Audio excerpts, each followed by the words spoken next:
Meus queridos, a treta sobre Minerva McGonagall e o ano do nascimento dela continua, hein? Na semana passada eu publiquei aqui no canal um vídeo falando que eu não considero a aparição de McGonagall em Animais Fantásticos, Os Crimes de Grindelwald, um erro tão grave assim como algumas pessoas parecem considerar.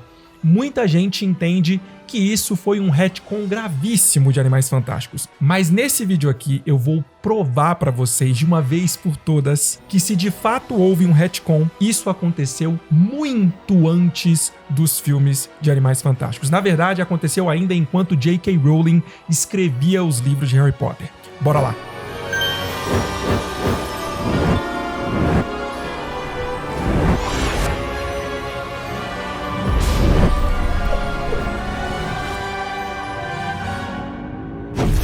E aí, meus bruxos, Bruno Santiago aqui, vocês estão no Wizarding Bruno, sua inesgotável fonte de magia.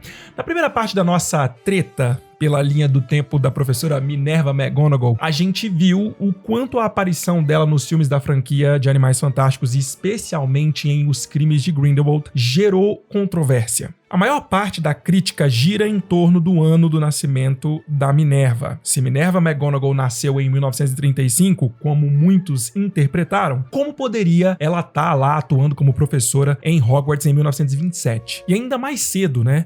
Numa lembrança ambientada em 1910. Muita gente apontou isso como um erro, um fanservice mal costurado ou um retcon que ignora completamente o cânone pré-estabelecido na série original. No entanto, o que algumas pessoas não parecem perceber é que esse suposto erro não nasceu com os filmes de Animais Fantásticos, como eu tentei explicar rapidamente no último vídeo. Ele tem raízes muito anteriores e a verdade é que os problemas de datas envolvendo Minerva McGonagall começaram ainda quando a saga de Harry Potter estava em construção. Mais especificamente, esse problema teve início ainda no ano 2000, durante uma entrevista promovida pela Scholastic, antes mesmo do quinto livro da série ser publicado. No dia 16 de outubro de 2000, em uma sessão de perguntas e respostas ao vivo com os fãs, J.K. Rowling foi questionada sobre a idade dos bruxos no mundo mágico e especificamente sobre a idade dos professores Dumbledore e McGonagall. A pergunta foi bem direta: quão velho é velho no mundo bruxo e quantos anos têm os professores Dumbledore e McGonagall? A resposta da autora foi igualmente direta. Dumbledore tem 150 anos e a professora McGonagall é uma animada senhora de 70. Bruxos têm uma expectativa de vida muito maior do que os trouxas. Harry ainda não descobriu isso. Bom, essa declaração foi feita apenas 3 meses após o lançamento de Harry Potter e o Cálice de Fogo, o livro, né? Que foi publicado em julho de 2000. Naquele ponto da narrativa, o ano letivo correspondente era o de 1994-1995. Isso significa que se a autora diz que McGonagall tinha 70 anos, isso nos leva ao entendimento de que ela teria nascido em 1924, ou seja, em 8 de outubro de 1994, ela completou 70 anos exatos, estando com 70 anos e 8 meses ao final do ano letivo de O Cálice de Fogo, em junho de 1995. Então, aqui a gente pode ver que a data de nascimento estimada pela autora naquele momento era 1924, certo? Estão me acompanhando, né? Agora, a partir daí já acontece a primeira contradição importante, porque vários anos depois, o site Pottermore revelou que Dumbledore nasceu em 1881 e morreu em junho de 1997, com 115 ou 116 anos de idade, dependendo do mês exato de nascimento.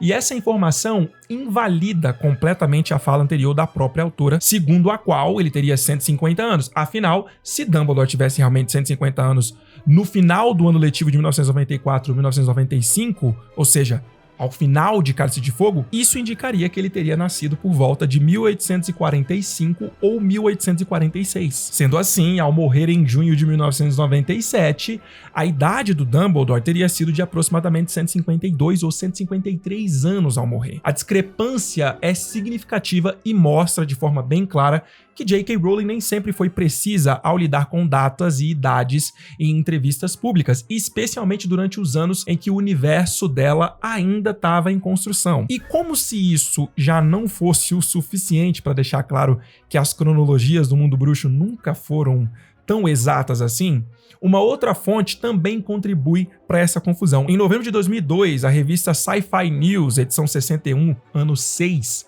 publicou uma reportagem especial sobre o lançamento do filme de Harry Potter e a Câmara Secreta. E aqui eu quero fazer um agradecimento especial a Cris NVS, inscrita do canal, que tinha essa revista guardada com todo carinho em casa e gentilmente me passou essas informações. Ela até escaneou essa parte da revista para eu mostrar aqui para vocês. Valeu demais, Cris. Nas páginas 44, 45, 46 e 47 da matéria aparece uma linha do tempo que apresenta datas relacionadas à vida de alguns personagens centrais do universo bruxo.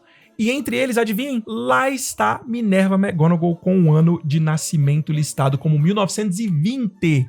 Isso aí, 1920, não 1924 ou 1935, 1920, mais uma data completamente diferente das anteriores. Segundo essa timeline da revista, Dumbledore teria nascido em 1840, estudado em Hogwarts de 1851 a 1858 e Minerva teria nascido em 1920, como eu já falei. O que, se fosse levado ao pé da letra, colocaria McGonagall com 75 anos em 1995.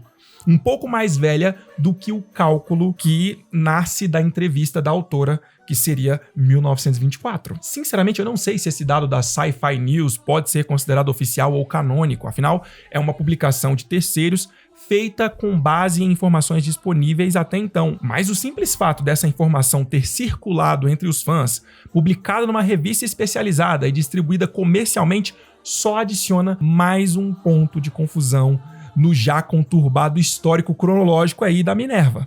E, de certa forma, reforça o ponto central que a gente vem discutindo desde o começo. Essa inconsistência não começou com os filmes de Animais Fantásticos. Muito antes de 2018, que foi quando Crimes de Grindelwald saiu, muito antes da franquia de Animais Fantásticos sequer existir, o cânone de Harry Potter já sofria com desencontros entre datas, estimativas e declarações, muitas vezes vindas da própria autora. E é por isso que, ao contrário do que muitos acreditam, eu acho que a presença de McGonagall em 1910 ou 1927 não é necessariamente um retcon. Não é uma incoerência que surgiu do nada com o advento de Crimes de Grindelwald. É, na verdade, uma consequência de um universo em constante construção, com peças que foram sendo rearranjadas ao longo dos anos e que nem sempre se encaixaram de forma perfeita. Mas, Bruno, você mesmo tá dizendo que as peças foram sendo rearranjadas, modificadas. Essa é a própria definição de retcon. Sim, correto, mas eu não tô negando as inconsistências da saga. Eu mostrei essas inconsistências no vídeo anterior. Vejam só, retcon é a abreviação da expressão inglesa Retroactive Continuity, continuidade retroativa. Esse é um termo usado principalmente em literatura, quadrinhos, séries e franquias cinematográficas para descrever uma alteração deliberada de fatos já estabelecidos na narrativa de um universo fictício. Ou seja, quando algo já canônico é revisado, modificado ou reinterpretado posteriormente para se encaixar em novas histórias ou realidades. Então sim, tecnicamente falando, o que aconteceu com a cronologia de Minerva McGonagall em Animais Fantásticos poderia ser considerado um retcon.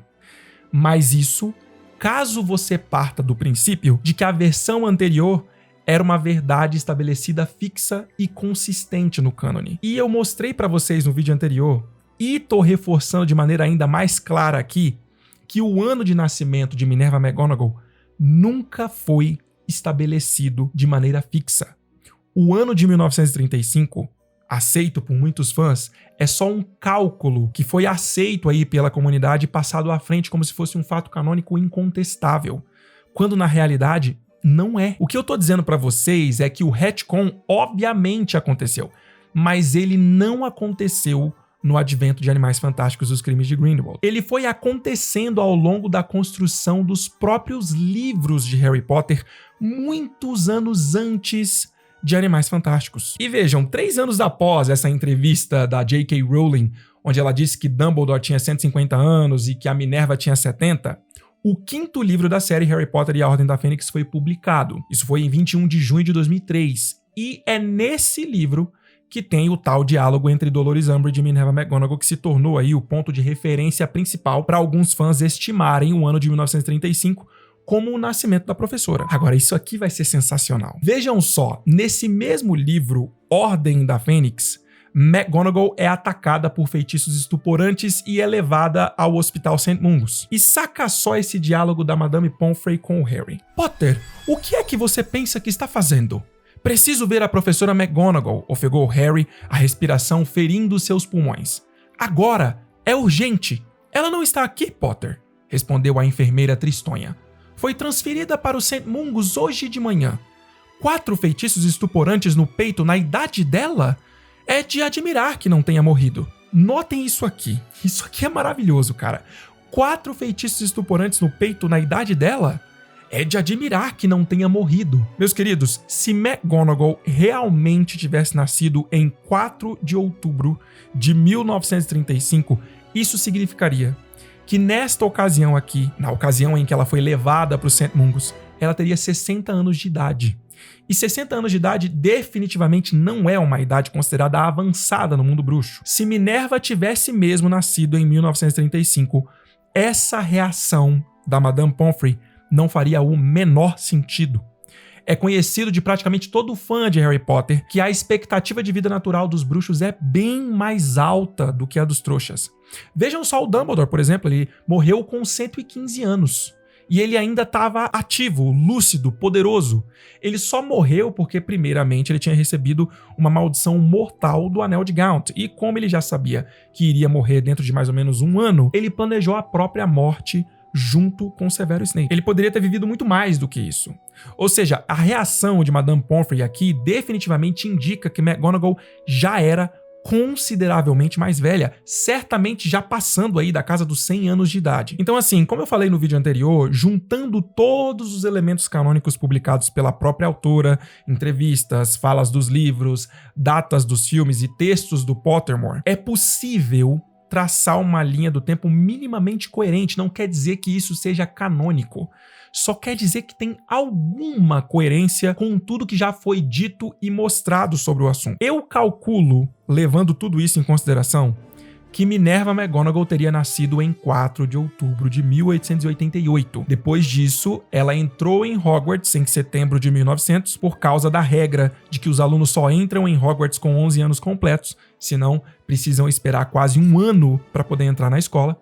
Então McGonagall entraria em Hogwarts com quase 12 anos de idade, como aconteceu com a Hermione, e em junho de 1907 Minerva teria se formado em Hogwarts, e daí, depois de passar o verão na casa dos pais, ela começou a trabalhar no ministério e trabalhou lá até 1909. No final de 1909, ela retornaria para Hogwarts, onde passou a atuar no departamento de transfiguração sob a supervisão de Dumbledore, já estando presente em Hogwarts em 1910, como é mostrado na lembrança de Leta Lestrange em Crimes de Grindelwald. Ela continuou em Hogwarts até finalmente se tornar professora oficial em dezembro de 1956. E aí eu quero chamar a atenção de vocês para esse pequenino detalhe que pode ser importante. Eu mencionei ele no último vídeo também, mas eu não abordei ele com mais cuidado. Minerva McGonagall começou a dar aulas em dezembro de 1956, isso de acordo com a própria resposta que ela deu a Umbridge no livro de Ordem da Fênix. Ela disse que completaria 39 anos em dezembro daquele ano.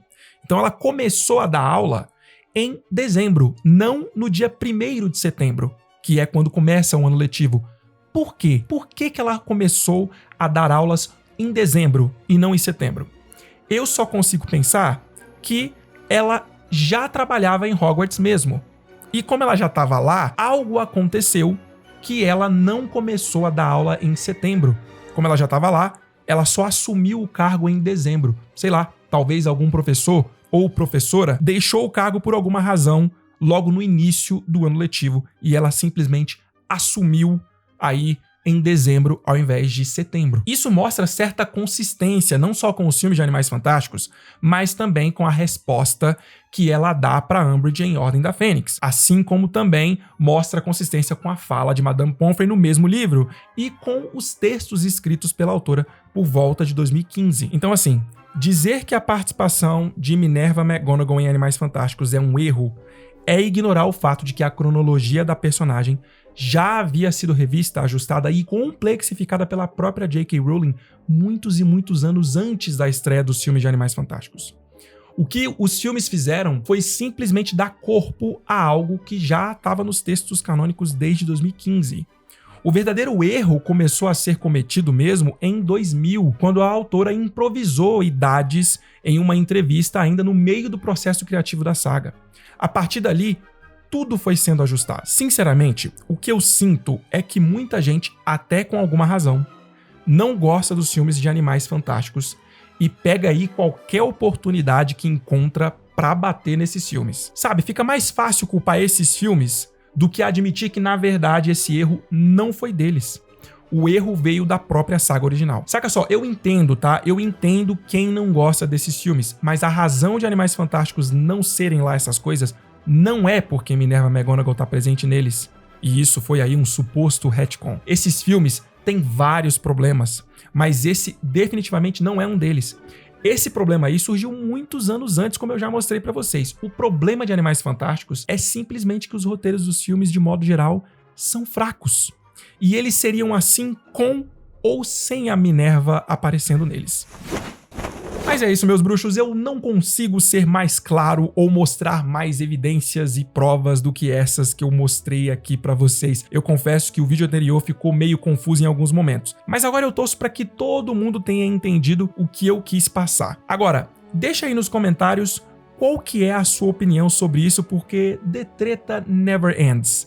Se você chegou até aqui, ó, clica neste botão, se inscreve no Wizarding Bruno se você ainda não for inscrito. Tá vendo aí na tela? Estão aparecendo alguns vídeos para você assistir. Caso você não tenha feito isso ainda, a gente se vê. Fui!